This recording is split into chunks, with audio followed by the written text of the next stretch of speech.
Welcome to लीगलॉजी bye कोमल। अगर आपको principle of insurance के कॉन्सेप्ट समझने हैं इन ए सिंपल और इंटरेस्टिंग वे तो आप बिल्कुल सही जगह आए हो। इस सीरीज में हम डिस्कस करेंगे प्रिंसिपल्स ऑफ इंश्योरेंस और उनसे जुड़े इंडियन लॉज। यहाँ हम देखेंगे कि इंश्योरेंस कंपनीज कैसे काम करती हैं और कौन से लॉज आपको प्रोटेक्ट करते हैं। तो चलिए इंश्योरेंस के वर्ल्ड को एक्सप्लोर करते हैं इजी एक्सप्लेनेशंस के साथ, सिर्फ यहीं लीगलॉजी बाय कोमल पर।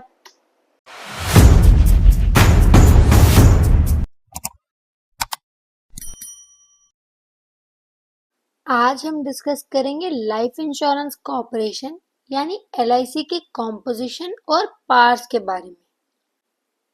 The life insurance corporation of India LIC was established under the Life Insurance Corporation Act 1956. The act outlines the composition, powers and functions of the corporation. LIC का composition और parts LIC act 1956 में define किए गए हैं। इस act के through LIC का structure, functions और रिस्पॉन्सिबिलिटी सेट की गई हैं, जिससे इंडियन इंश्योरेंस सेक्टर में इसका पिवोटल रोल बनाया गया है। Composition of the corporation. Section 4 establishment and incorporation of LIC. LIC was established as a statutory body and a corporate entity with perpetual succession. It consists of a chairman and a number of members as determined by the central government. LIC एक statutory body के रूप में establish की गई थी, जो एक corporate entity है जिसमें परपेचुअल सक्सेशन का प्रोविजन है। LIC का स्ट्रक्चर एक चेयरमैन और कुछ मेंबर्स जो सेंट्रल गवर्नमेंट अपॉइंट करती है से मिलकर बनता है।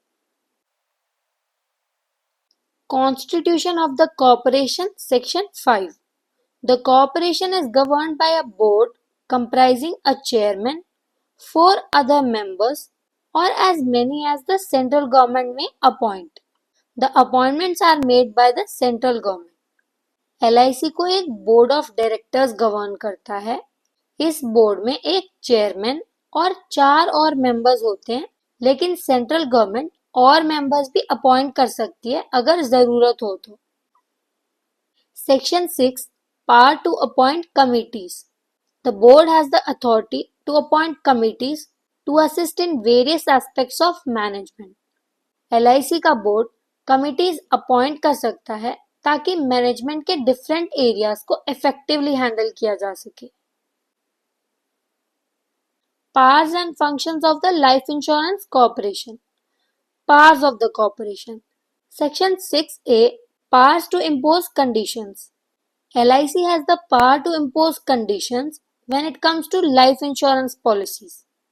The corporation can enforce restrictions on the grant of life insurance policies or the renewal of existing policies.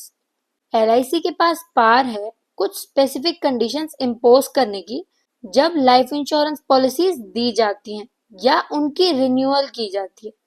इसका मतलब है कि LIC पॉलिसी इशू करते वक्त या रिन्यू करते वक्त रिस्ट्रिक्शंस लगा सकती है। Section 7 transfer of existing business. LIC took over the life insurance business from private insurers.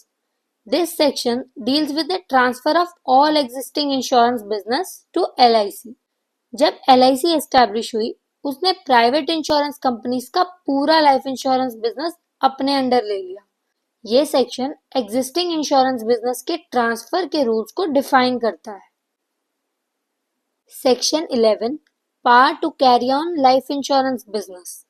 LIC is empowered to carry on and conduct life insurance business in India or abroad.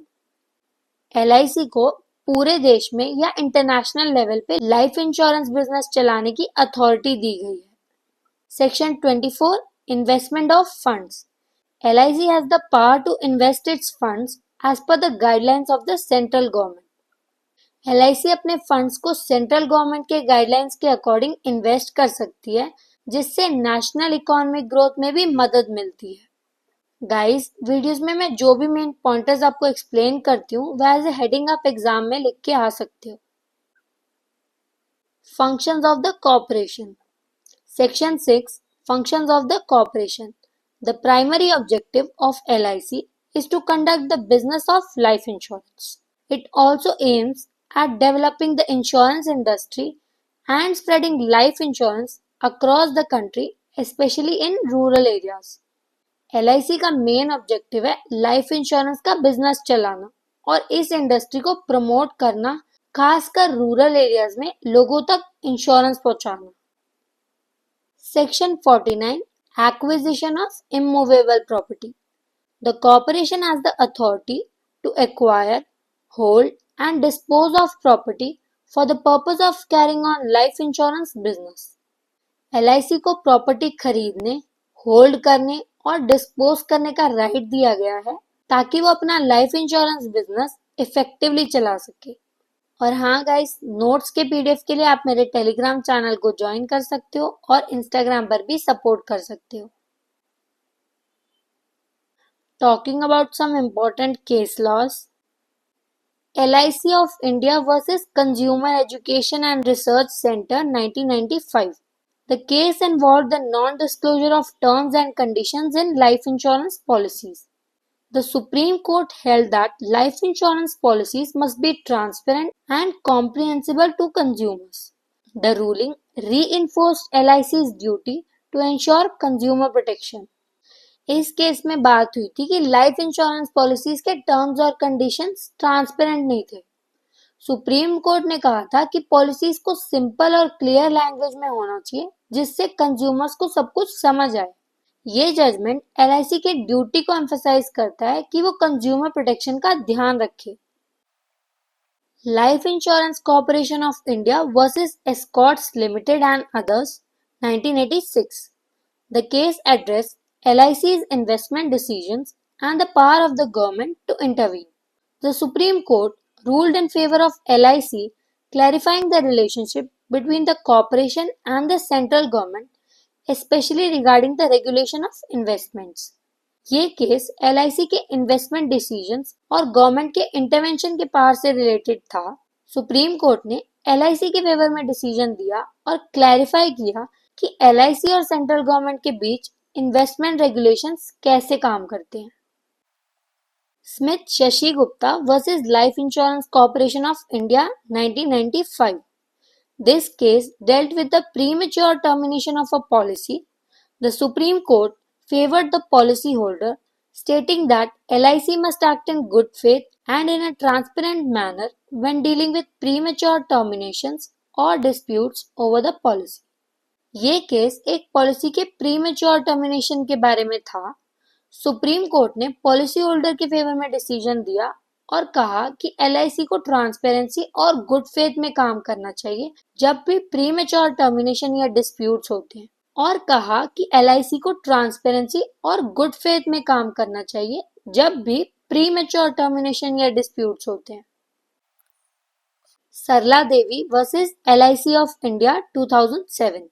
The issue was regarding the repudiation of an insurance claim based on alleged non-disclosure of a pre-existing condition. The court emphasized that unless it can be clearly proved that the policyholder intentionally withheld material information, LIC cannot reject claims arbitrarily.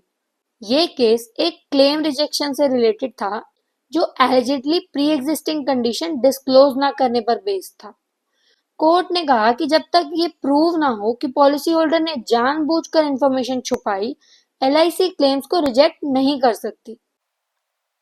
Concluding this, the Life Insurance Corporation of India, established under the Life Insurance Act 1956, plays a pivotal role in India's insurance industry. Its composition and powers are clearly defined under the Act, empowering it to conduct life insurance business, make investments, and protect policyholders' interests. Through landmark judgments, the courts have enforced LIC's responsibilities, ensuring fairness and transparency in its operations. Life Insurance Corporation of India का establishment LIC act 1956 के through हुआ था और इस act ने LIC को काफी सारी पावर्स और रिस्पॉन्सिबिलिटीज दी हैं ताकि वो लाइफ इंश्योरेंस बिजनेस को एफिशिएंटली चला सके। कोर्ट्स ने भी काफी केसेस में LIC के ड्यूटीज को क्लैरिफाई किया जिससे ट्रांसपेरेंसी और फेयरनेस इंश्योर किया गया। LIC आज भी एक पिवोटल रोल प्ले करती है इंडिया के इंश्योरेंस सेक्टर में और इसका कंट्रीब्यूशन इंडियन इकोनॉमी और सोशल सिक्योरिटी सिस्टम्स में भी काफी बड़ा है। Thus, we come to an end. आज की वीडियो के लिए इतना ही। मिलते हैं नेक्स्ट वीडियो में।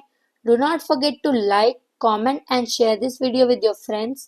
Do subscribe Legalogy by Komal.